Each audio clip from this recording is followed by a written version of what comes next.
Achei muito interessante, aproveitoso e riquíssimo de conhecimento. Uma entrevista no podcast Inteligência Limitada com 3 rapazes africanos. Não sei as formações acadêmicas que os 3 possuem, se é das humanas ou sociais, mas os 3 têm um conhecimento bem elevado em história e em fatos históricos, principalmente no contexto geográfico e histórico africano.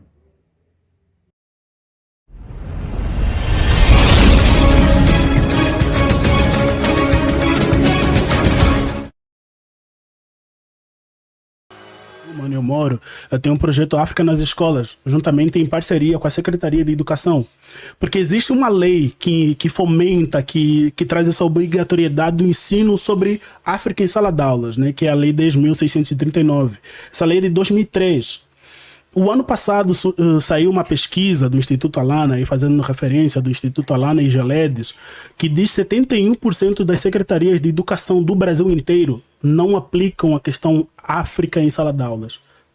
71% é um percentual muito alto. Muito alto. Ou seja, a maior parte das escolas do Brasil inteiro não fala sobre África em sala de aulas. Ou fala muito mal. Se tem geladeira. Daí fala sobre isso. Daí vem outras questões. Eu mesmo só estudei a história da Europa. Exatamente. Por exemplo, as pessoas normalmente estudam sobre a Revolução Francesa, mas não estudam sobre a Revolução Haitiana, que é uma revolução que aconteceu dentro da Revolução Francesa. A Revolução Haitiana aconteceu dentro da Revolução Francesa. A primeira independência da América, que veio dos escravizados, diretamente dos escravizados. Ou seja, uma independência, uma revolução tão importante, a gente não aprende por quê? Porque os franceses perderam a guerra. Então, o nosso estudo é do ponto de vista de quem ganhou as guerras. Exatamente. Sempre do ponto de vista de quem vencedor. Quem perde nunca conta a história. Nunca, jamais. Não, até eles contam, mas quando você pegar os livros hoje que falam sobre a África, que foram escritos pelos europeus, né? Tipo, que se dizia dono da terra e tudo. Você vê que eles contam isso do ponto de vista deles. Inclusive fizeram isso com um dos reis do Benin, do West Dahomey, que é banido da história.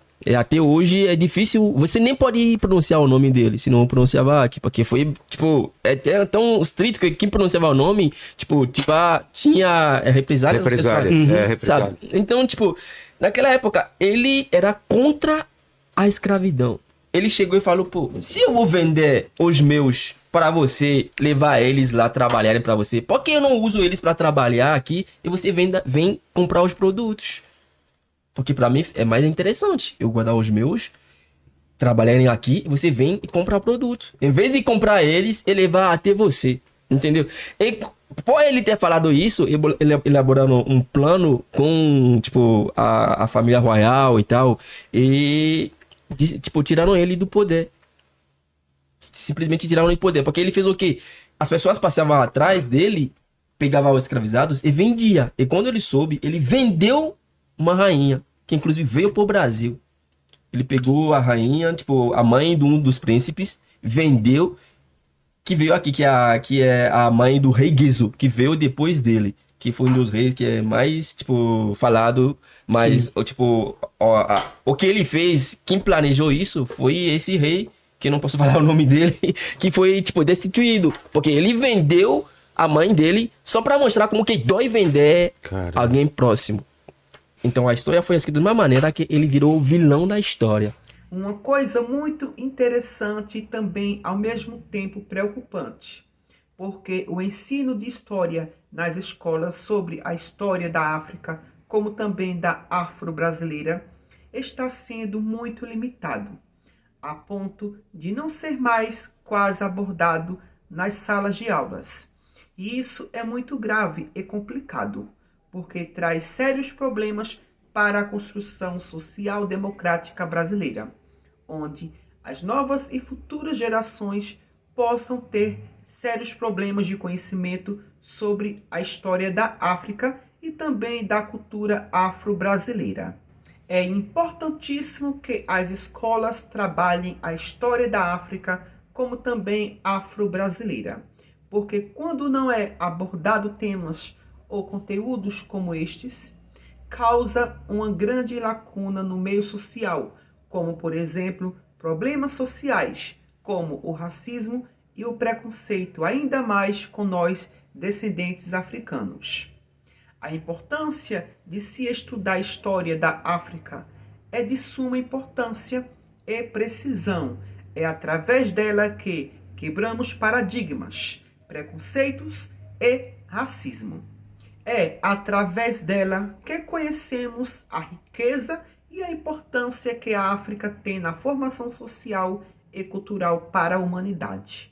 Sendo a África o berço da humanidade, é a partir dela que a história da humanidade começa, e nela se desenvolveram as grandes civilizações que marcaram a história da humanidade, como, por exemplo, a civilização egípcia. E principalmente para o Brasil, é de extrema importância que se estude a história africana nas salas de aulas, porque o Brasil é fruto do sangue derramado e açoites, dos chicotes açoitados nas costas daqueles que eram trazidos como animais pelos colonos europeus da África para as terras brasileiras para trabalharem como escravos.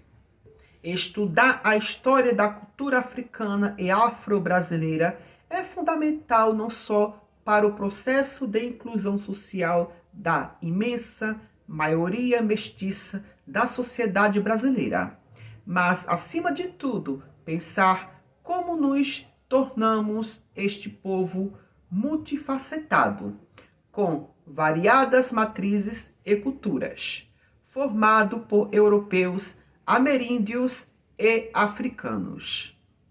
Estudar a história da África é estudar a história do Brasil, porque o Brasil é fruto desse processo entre a mistura dos povos europeus, africanos e indígenas. E quando não conhecemos a história da África, também deixamos de conhecer a história do Brasil, porque o Brasil é África e África é Brasil. Estão interligados historicamente, culturalmente e religiosamente. A cultura africana no Brasil é fortíssima, principalmente na culinária e também no vocabulário. O Brasil hoje, em seu vocabulário, é riquíssimo em palavras africanas. Existem centenas e centenas de palavras que utilizamos no nosso dia a dia. Exemplos: acarajé, axé, babá, berimbau, búzios, cachaça, caçula, cafuné, candomblé, canjica, capoeira, etc, etc, etc. Salvador, a capital do estado da Bahia, no nordeste do Brasil, é conhecida pela arquitetura colonial portuguesa, pela cultura afro-brasileira e pelo litoral tropical. O bairro do Pelourinho é seu coração histórico, com vielas de paralelepípedo terminando em praças grandes. Como também a Bahia é considerada patrimônio mundial, porque foi lá onde tudo começou, com a chegada dos portugueses. Pedro Álvares Cabral, em 1500, desembarcou em Porto Seguro, no litoral sul da Bahia, tornando a região colônia do Reino de Portugal. Também foi na Bahia que o Brasil teve a sua primeira capital, Salvador. A cidade de Salvador foi fundada em 29 de março de 1549, que foi o dia que a Armada Portuguesa ancorou no porto da Barra, transportando quase 1000 colonos, soldados e missionários, sob o comando de Tomé de Souza, o primeiro governador-geral do Brasil. Também em Salvador, Bahia, que fica um dos maiores pontos turísticos, o Pelourinho. O Pelourinho era um pilar, coluna de pedra ou de madeira cravada no chão, onde eram acorrentados os escravos e ali açoitados através do chicote. E justamente os senhores de engenho resolveram construir um pelourinho no centro da cidade, instalando no Largo Central, hoje área localizada em frente à casa de Jorge Amado. A Bahia traz também um momento histórico sangrento, a chamada Guerra de Canudos, que aconteceu na chamada República do Café com Leite, no governo do presidente Prudente de Moraes, em 1896 a 1897, no Arraial de Canudos, sertão da Bahia. E dentre outros eventos históricos que aconteceram na Bahia durante a trajetória da história brasileira. Outro ponto muito interessante é quando eles citam a questão de nas escolas trabalharem a Revolução Francesa e não abordarem sobre a Revolução Haitiana. E isso não é costume de agora. Sempre existiu essa diferença em trabalhar os conteúdos de eventos históricos europeus em relação aos conteúdos de eventos históricos africanos. Na verdade, os europeus, no início da formação da sua história europeia, eles tinham como história única e verdadeira a história dos povos europeus e desprezando todas as histórias formadas por outras nações, inclusive a história da África, sua cultura e principalmente a religião, onde o continente africano tem uma grande pluralidade cultural religiosa. Na África subsaariana prevalece as religiões das matrizes africanas e na África mediterrânea prevalece a religião islâmica, diferentemente da religião da Europa, que é o cristianismo. E isso implicava bastante para os europeus da época. Também houve a ideia do eurocentrismo, onde a Europa se colocava como nações superiores às demais outras nações. E seus elementos culturais são referências no contexto de composição de toda a sociedade moderna, excluindo quaisquer histórias e culturas de outras nações. Por exemplo, o eurocentrismo influenciou bastante na transformação da cidade do Rio de Janeiro, transformá-la em cidade de referência europeia. Esse foi mais um projeto do eurocentrismo no Brasil durante a República Velha do presidente da época Rodrigues Alves, de 1902 a 1906. Existem fontes históricas que evidenciam que os europeus, nesse caso os gregos, roubaram a filosofia da África. Ou seja, a filosofia não nasceu na Europa, e sim na África, porque Pitágoras, um dos maiores filósofos gregos, estudou filosofia no Egito Antigo. Onde e quando nasceu a filosofia?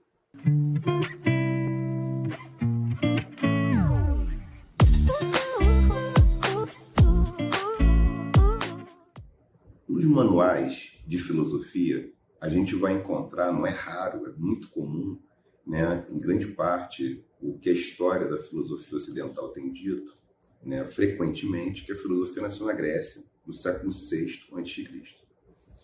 Se a gente for fazer leitura, a gente lê outros autores, a gente lê Cheikh Anta Diop, George James, a gente lê, por exemplo, Théophile Obenga, a gente vai encontrar outras perspectivas. Isso é importante, ou seja, dizer que a filosofia nasceu na Grécia é uma hipótese. Agora, ela não pode ser única. Tem hipóteses muito consistentes de que a filosofia nasce, na verdade, no Kemet, Egito Antigo, bem antes da Grécia. E que o termo filosofia, que é usado por Pitágoras, então muitos estudos apontam para isso, estudos de filosofia antiga, Pitágoras usa o termo filósofo quando ele volta do Kemet. Pitágoras estudou por um bom tempo nas Pé-Anki, nas casas de estudos de vida do Kemet, Egito Antigo. Quando ele volta, ele usa o termo filosofia. Filosofia, ele vem de Heket, que é justamente filosofia egípcio antigo. A gente tem que Amenhotep, Ptahhotep, Hunefer, dentre outros e outras, que faziam filosofia, que escreviam sobre o que a gente chama de filosofia. Um texto muito interessante é a definição que está em Ptah Hotep, do que a gente chama dos ensinamentos Ptah Hotep. Ptah Hotep diz que filosofia é uma arte, né, que a gente nunca chega à perfeição. Isso é muito interessante. Então está falando de uma arte que tem a ver com uma compreensão do que é a verdade, um entendimento da verdade, e que a destreza perfeita nunca é alcançada. Essa é uma definição, uma das primeiras definições de filosofia. Está lá no continente africano, no Kemet, no Egito Antigo, e que mais tarde os gregos foram fazer filosofia, vão popularizar muito a filosofia no mundo ocidental. Agora, são hipóteses, são duas hipóteses. Eu gosto muito dessa hipótese, de que a filosofia realmente ela nasce no continente africano, até porque os primeiros textos estão lá no continente africano, que a gente conhece. Mas tem uma terceira hipótese. A filosofia nasceu em muitos lugares, né, diferentes, sem necessariamente que tivesse uma influência direta entre um local e outro. É uma hipótese pluriversal. Ou seja, essa hipótese pluriversal ela vai dizer o seguinte: não tem um povo que inventou a música. Não tem um povo que inventou a gastronomia. Não tem um povo que inventou a arquitetura. Todos os povos construíam casas, construíam lugares para morar, para habitar, há 5.000 anos atrás, com maneiras diferentes de construir. Todos os povos preparavam os alimentos com o que eles tinham, né, na sua região, na sua área de vida onde eles moravam. Então, assim como todos os povos, em várias culturas, todas as culturas também, várias culturas produziram na antiguidade filosofia. Então tem escolas de filosofia. A gente não pode confundir uma escola filosófica, uma tradição filosófica, com a própria filosofia.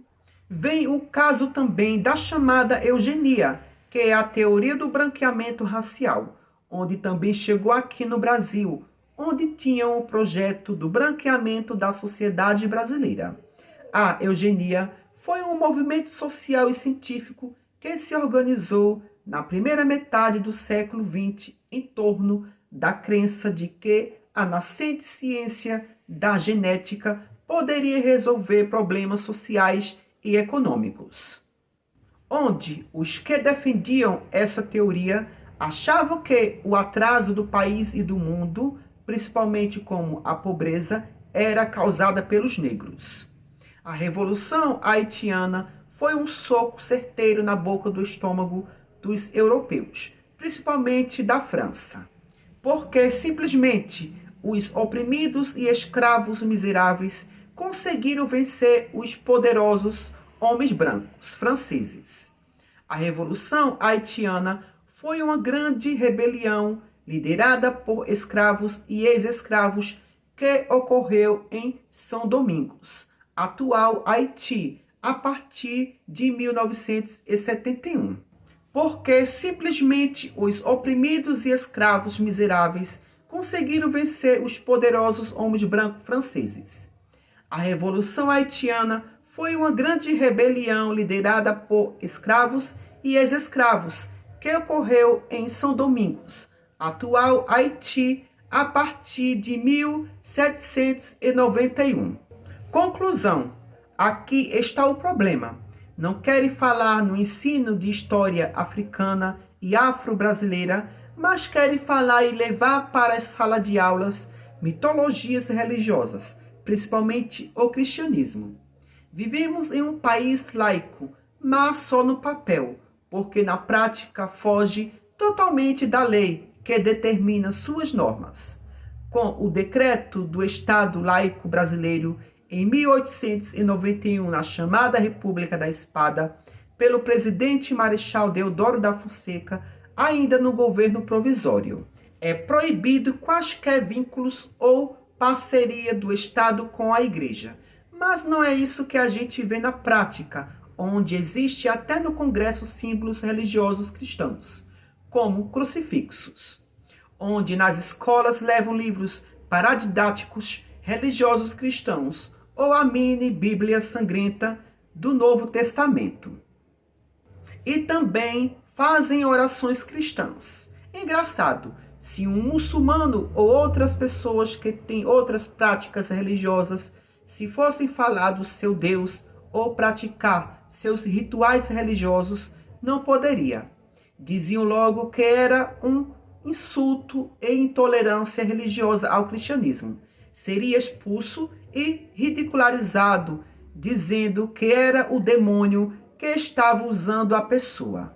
Já que existe um crucifixo na parede do Congresso, era também para existir outros símbolos religiosos. Já que fazem orações cristãs nas escolas e nas salas de aula, por que também não fazem orações de outras religiões e de matrizes africanas? Não vivemos em um país laico, democrático e republicano? Só no papel, na teoria, mas na prática não existe nada disso. É o mais que a gente vê líderes religiosos no meio político liderando junto ao Estado. Sobem nos palanques dos políticos para dizer que estão apoiando tal candidato. Em troca, os políticos ganham os votos do seu rebanho, ou seja, das ovelhas. E em troca, os líderes religiosos são beneficiados, remunerados, principalmente não pagam impostos. Ou seja, não pagam impostos das suas grandiosas empresas, que são as igrejas. É igual àquele sistema corrupto chamado voto de cabresto, da chamada República dos Governadores. Enfim, se os cristãos têm direito de falarem de sua religião, outras pessoas também têm o direito à liberdade ao culto e à expressão religiosa em qualquer espaço público, assim como o cristianismo. Os hospitais estão cheios de pessoas doentes, em estado final de um câncer. Os das crianças, a mesma coisa, e ninguém vê essas pessoas religiosas tirarem essas pessoas do sofrimento, os promovendo a cura. Agora querem invadir escolas, praças, abrir igrejas ali, aqui e acolá. Aí eu pergunto, para que isso? Se os problemas sociais ninguém resolve. Não resolvem as guerras, mas se o próprio Papa mandou Lula resolver uma treta com o ditador da Nicarágua. E por que ele não foi até o ditador resolver esse problema, essa treta? Ora, ele não tem um Deus todo-poderoso? O cara tem um Deus que abriu o mar, criou o universo e tudo mais, mas tem medo de outro ser humano. Que tipo de Deus é esse que esse Papa tem? Que só é machão dentro de um livro, mas fora dele é uma gazela, um nada, um conto de fadas. Enfim, são pessoas que têm um Deus poderosíssimo, mas não resolvem os problemas sociais, como fome, peste, guerra, pobreza extrema, terremotos, furacões, crianças que são violentadas sexualmente pelos próprios líderes religiosos, crianças que são violentadas e mortas pelos próprios pais, crianças que são abandonadas pelos próprios pais, pessoas desabrigadas sem teto, etc, etc, etc. É muito fácil abrir a boca e dizer, tem um Deus todo-poderoso, mas esse mesmo Deus poderoso não move uma palha de alho para ajudar e defender ninguém. Por hoje só, e até o próximo vídeo. Tchau, tchau.